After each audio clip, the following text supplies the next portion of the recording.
السلام عليكم ورحمة الله وبركاته. معكم زاهر اليماني. الناس كثير في التعليقات قال لك اليمن قرت إلى نفسها إلى أتون حرب مع الكيان المغتصب ومع الولايات المتحدة الأمريكية.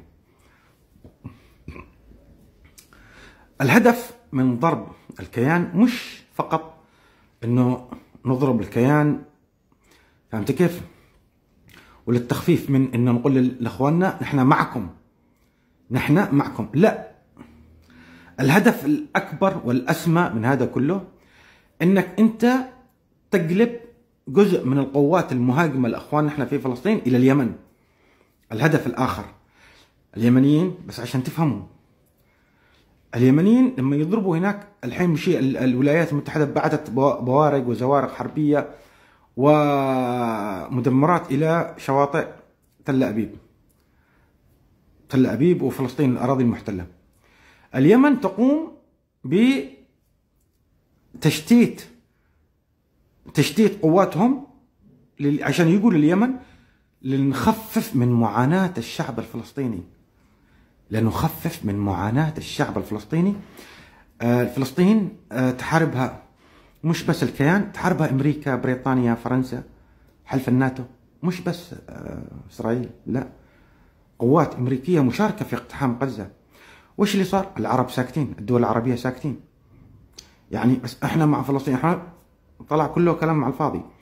نحن اليمنيين ما تقوم بها اليمن يا جماعة واليمنيين هو أعلى مرتبة في الرجولة والشرف والاستبسال وإيثار النفس والتضحية لأجل أخوك المسلم. فهمتوا؟ هذا ما تقوم فيها اليمن واليمنيين. نأخذ حصة من الهجوم القاشم على الأراضي المحتلة، نقول لهم روحوا تعالوا اليمن، على الأقل نخفف الضغط على إخواننا الفلسطينيين ونشتت الهجوم الذي يقوم به عليه حلف الناتو وأمريكا والكيان الصهيوني ضد إخواننا احنا في فلسطين. هذا ما تقوم فيها اليمن. هذه اليمن.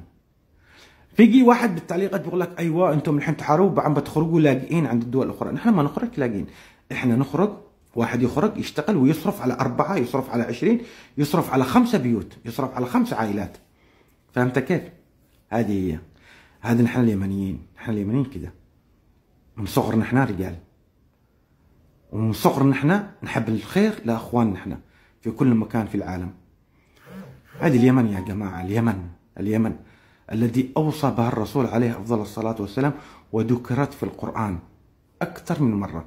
هذه اليمن مقبرة الغزاة، واسألوا الأتراك بعتوا 80 ألف جندي، ما رجعوش منهم إلا 5000. اسألوا بريطانيا، اسألوا البيزنطيين، اسألوا اليونانيين، اسألوا الأسبان، اسألوا الفرنسيين، اسألوا الأحباش، اسألوا الهكسوس، اسألوا الفرس، اسألوا الدنيا كامل على اليمن. اليمن لقبت بجميع الكتب السماوية وفي التوراة وفي جميع الأعراف بمقبرة القزاة. مقبرة القزاة، شرف ما بعده شرف وما بعده شرف. وما نبقى لا نتفاخر ولا نحن لا، نبقى وجه الله عز وجل. هذا هو الشرف اللي ما في دولة عربية تقدر تناله، ما في. ونتحدى قسما بالله العلي العظيم، نتحدى اليمن فقط. عشان ما اقول لكم اليمن كبير بالرجولة والشهامة والإيثار. احنا فايتين العالم كله بسنين ضوئية. نحن نبقى فقط دعواتكم لليمنيين والفلسطينيين. والسلام عليكم ورحمة الله وبركاته.